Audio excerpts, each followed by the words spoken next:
diri dan Tuhan. Inilah tujuan tauhid. Diri adalah sebuah kodrat yang wajib kita kaji.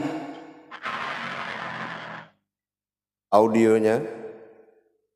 Diri adalah sebuah kodrat yang wajib kita kaji. Namanya kaji diri. Jangan tanya diri siapa. Yang jelas Allah telah menjadikan sebuah diri karena Dia ingin menjadi Tuhan, maka kujadikanlah umat. Diri ini memiliki kodrat-kodrat yang wajib kita pahami, yang cukup lumayan banyak. Kenapa dinamakan seorang khalifah Allah di muka bumi ini setelah dia tahu kekuasaan Allah pada dirinya, baik kepada alam, baik kepada makhluk, baik kepada kodrat, baik dalam makom batin, baik dalam makom rahasia, semua ada kodrat diri di makom-makom kajian hakikat. Untuk itu yang penting kita memahami bahwasanya segala hal yang tidak terlihat oleh diri dinamakan hakikat, dan segala yang terlihat disebut dengan syariat atau zahir. Yang persoalan yang kita harus waspadai, jangan mencari diri kita di dalam mengkaji diri. Jangan mengkaji diri kita atau mencari diri kita di dalam mengkaji diri. Pak Suherman, mikrofonnya dimatikan. Untuk itu sangat siambil kesadaran yang paling tinggi kepada jamaah yang belajar di ilmu tauhid. Tidak ada hubungan mencari diri sendiri, karena hanya Allah menjadikan sebuah diri, sebuah kodrat yang bersifat umat disebut dengan diri. Diri inilah yang sering kita sebut dengan kata naf. Ya. Diri inilah yang disebut dengan naf.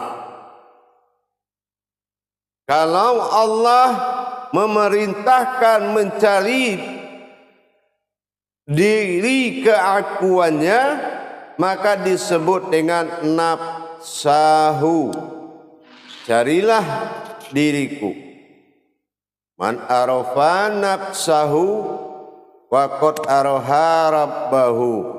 Karena ada kalimat hu, maka kita mencari keakuan Allah pada dirinya. Atau disebut dengan pengatakan aku pada dirinya.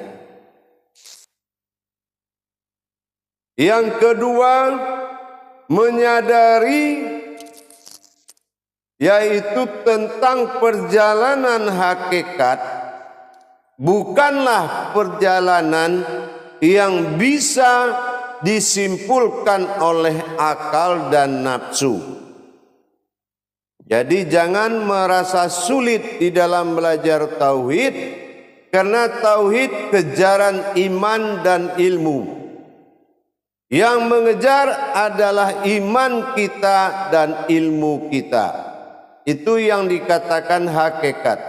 Makanya ilmu tauhid ini sangat bertentangan dengan kemampuan akal. Kecuali Allah perintahkan fi'lu mumkini au tarkuhu. Jadikan pikiranmu berpikir mungkin tentang aku. Jadi enggak boleh menjadi kepikiran tapi berpikirlah mungkin tentang Allah, karena tidak ada yang tidak mungkin bagi Allah. Segala mungkini autarkuhu, semuanya akan mungkin dengan segala kehendakku.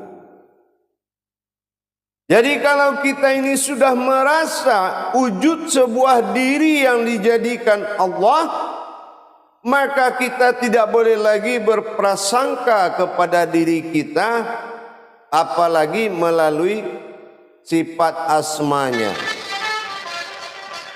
Jadi tidak boleh lagi bersifat prasangka keakuan kita, tetapi menjadilah sebuah kodrat Allah bernama diri. Kalau nama-nama diri itu sudah ada dinamakan oleh Allah. Kalau nama kita secara umat itu hanya pertanda sebagai sifat zahir bagi Allah. Tapi kalau kodrat diri itu adalah suatu wujud yang dijadikan sebagai umat. Jadi jangan lagi kita mencari-cari diri, tetapi menjadilah kamu dirinya, haknya Allah. Memang Allah bukan sebuah diri, tetapi Allah menjadikan sebuah diri yang dia sebut diriku. Kalau dia berwujud batin, nafsahu, berarti diriku. Kalau dia berwujud nur, nah di sini dia bilang nafsin, nah itu nur. Tapi kalau dia berwujud zat, nafsihi, nah gitu. Jadi bukan diri yang banyak. Allah bisa berbuat dengan segala kehendaknya, dengan kemampuan kodrat-kodrat dirinya yang sangat banyak. Jadi bukan diri kita yang kita cari, tapi carilah diriku. Man arafa nafsahu, barang siapa yang mengenal diriku, faqad araha rabbahu. Tapi kalau kita ini ingin mendapatkan perjalanan diri, inilah yang dikatakan Islam atau din, dal alif nun, menggerakkan diri kepada Allah. Makanya kalau kita mengalami kesusahan dalam belajar, itu menandakan akal kita itu masih tinggi, nafsu kita masih tinggi. Iman baru jadi akal, baru jadi iman. Nafsu masih kekuatannya iman, belum menjadi ilmu. Nah itu makanya kita merasa kelelahan. Kenapa? Karena kita kurang niat dan kurang sami'na wa ta'na. Ini ilmu tauhid jamaah, ilmu wujud kepada Allah semata. Ini ilmu wujudnya Allah. Jadi sebelum bisa kita menetapkan ketuhanan Allah pada diri, maka belum ada ketetapan umat di mata Allah. Maka kita harus mencari ketetapan Allah pada diri kita. Diri mana yang dikatakan bersifat Allah pada kodratnya sendiri, bertingkah Allah dalam diri, inilah yang menjadi keinsanan Allah, yaitu sebuah diri. Jadi kalau jemaah ingin menyebut dirinya, jangan di jalan Allah.